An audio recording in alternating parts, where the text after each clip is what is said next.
Welcome back. Addressing the importance of father figures in the black community. That's what Reverend Charles Harrison is doing. He made a post on X today saying there's been a dramatic decline in the structure of black families in the past 6 decades. He says this decline has led to negative consequences such as increased rates of fatherless households, which are linked to behavioral issues, aggression, and higher crime rates among boys. Let's go ahead and bring in Reverend Harrison now for our unfiltered conversation. Reverend, good to see you. Thank you so much for joining us. Why did you feel the need to make this post? Well, I really felt the need to make the post because I have, been having conversations with leaders in the city and really across the country about what are the issues that are driving urban youth violence. And it is a big topic right now, not just in Indianapolis, but all across the country.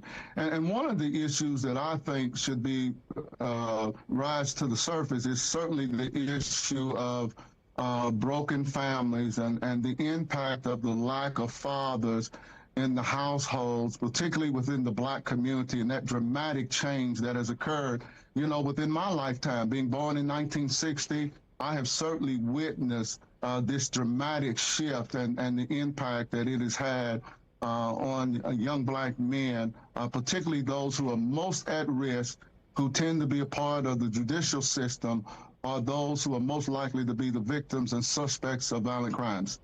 And Reverend, you also brought up some statistics about the impact from absent fathers. Tell us a little bit more about that.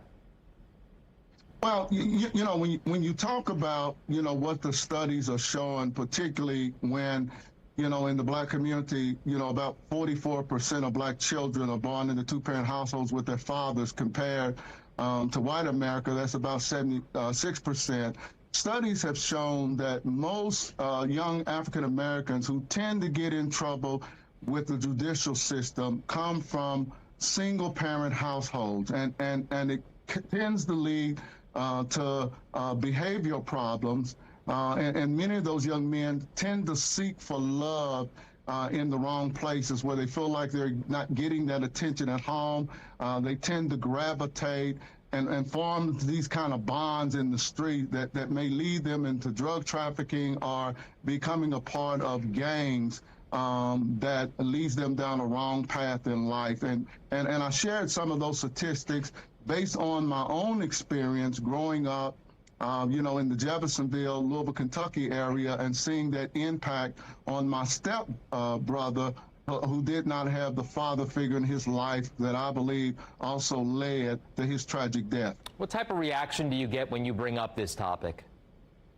I get both positive and negative reactions, in the community. There are those who feel like, that I'm there, airing the dirty laundry, of what's happening in the black community, and I should not talk about it as publicly as I do. And others say, Reverend, you're right on target, and you need to be a voice, that begins to really talk about this issue, because unless we address this issue, I believe you're going to continue to have this problem of the disproportionate amount of young black males that are impacted by crime and violence in cities across the country. We have to address the issue of fatherlessness and the breakdown in the black family if we're going to correct this issue of urban youth violence.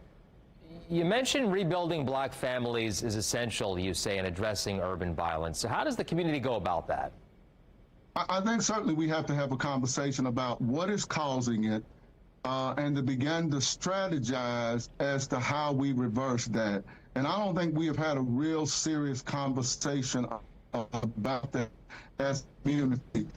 Individually do, but collectively as a community, we have not had those difficult conversations.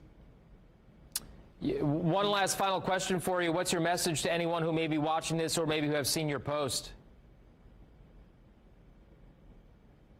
Let's talk. Let's begin the conversation.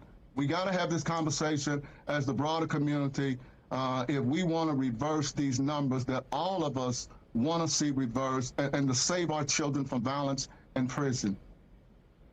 It's a tough conversation, ongoing discussion as well. Reverend Harrison, always good to see you. Thank you so much for joining us on Unfiltered. Thank you for having me.